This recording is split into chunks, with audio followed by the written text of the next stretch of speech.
On le sait souvent sans vraiment y prêter attention. Le stress et le diabète entretiennent une relation particulièrement intime. Quand on est sous pression, notre corps libère des hormones qui font grimper la glycémie. Et quand la glycémie s'emballe, le niveau d'anxiété augmente. C'est un véritable cercle vicieux qui s'installe doucement mais sûrement au quotidien. Pourtant, on parle assez peu de la gestion du stress dans l'accompagnement du diabète de type 2. On aborde constamment l'alimentation, les médicaments ou l'activité physique, mais rarement ce que les personnes ressentent à l'intérieur. Dans cette vidéo, nous vous proposons 10 idées concrètes et très accessibles pour réduire la pression à votre propre rythme, sans injonction au calme. Avant de passer aux solutions, comprenons rapidement ce qui se passe dans le corps. Lors d'une situation stressante, l'organisme sécrète du cortisol et de l'adrénaline. Ces hormones préparent le corps à faire face à un danger en libérant du sucre dans le sang pour alimenter les muscles. C'est un mécanisme de survie hérité du passé. Le problème survient quand le stress devient chronique. Cette réponse hormonale se déclenche alors beaucoup trop souvent, sans raison physique réelle. Résultat, la glycémie reste élevée pendant de longues heures, même sans avoir mangé. Agir sur son niveau de stress est donc un levier puissant pour agir directement sur son équilibre glycémique. Voyons ensemble 10 gestes simples à intégrer facilement. Le premier est de respirer profondément. Quelques inspirations lentes activent le système nerveux parasympathique, qui signale au corps qu'il est en sécurité. Essayez ceci. Inspirez pendant 4 secondes, bloquez 4 secondes, puis expirez pendant 6 secondes. Répétez ce cycle 5 fois pour ressentir un apaisement immédiat. Deuxième idée, marcher dehors, même seulement 10 minutes. La marche est l'une des meilleures activités pour calmer l'esprit et stabiliser le sucre en même temps. Un simple tour de quartier ou une pause à l'air frais montre à votre organisme qu'il n'est pas enfermé dans une situation d'urgence.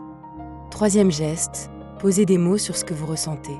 Écrire vos pensées dans un carnet ou sur votre téléphone aide à extérioriser les tensions mentales qui tournent en boucle. Il ne s'agit pas de faire une thérapie complexe, mais simplement de vider la pression accumulée dans la journée. Quatrième astuce, limitez les sources d'informations anxiogènes. Les actualités en continu et les réseaux sociaux entretiennent un état d'alerte permanent mauvais pour votre métabolisme. Vous accorder des plages horaires sans écran, notamment au réveil et au coucher, fait une vraie différence sur votre tension générale. Cinquième idée, installer de petits rituels apaisants. Boire un café au calme sans regarder son téléphone, écouter de la musique en cuisinant ou lire quelques pages avant de dormir crée de précieux îlots de sérénité. Votre cerveau aime la prévisibilité et ces habitudes deviennent vite des signaux automatiques de détente. Sixième geste, bouger son corps autrement. Le yoga doux, les étirements, le tai chi ou la natation combinent mouvement et respiration profonde. Ces activités sont d'excellentes alliées contre le stress chronique et de courtes routines de 10 minutes sur Internet suffisent amplement pour commencer chez soi. Septième conseil, parler à une personne de confiance. Le stress se nourrit très souvent du silence.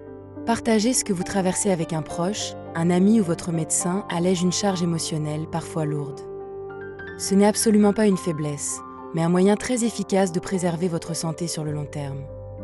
Huitième levier, soignez la qualité de votre sommeil. Une mauvaise nuit augmente le taux de cortisol dès le réveil et déséquilibre la glycémie de toute la journée suivante. Essayez de maintenir des horaires de coucher réguliers, d'éviter les écrans avant de dormir et de dîner léger pour faciliter le repos. Neuvième idée, apprendre à dire non, tout doucement. Surcharger son agenda et accepter toutes les demandes entretient un état de tension permanente. Dire non, c'est aussi prendre soin de sa santé. Un simple « je ne pourrai pas cette fois-ci » prononcé calmement suffit pour protéger votre temps et votre énergie. Enfin, 10e geste, vous reconnectez aux activités que vous aimez vraiment. Jardiner, cuisiner, dessiner ou passer du temps en famille ont un effet apaisant direct sur le système nerveux. Ces moments de plaisir font chuter le cortisol et permettent à votre corps de relâcher prise. Le stress fait partie de la vie et il est impossible de l'éliminer complètement. Mais on peut apprendre à l'apprivoiser pour lui laisser moins de place dans notre quotidien. Pour les personnes diabétiques, apaiser son esprit est un soin à part entière, tout aussi important que le contenu de l'assiette.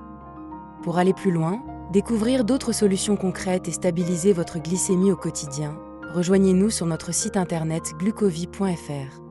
Vivre avec le diabète. Avancer avec clarté et sérénité.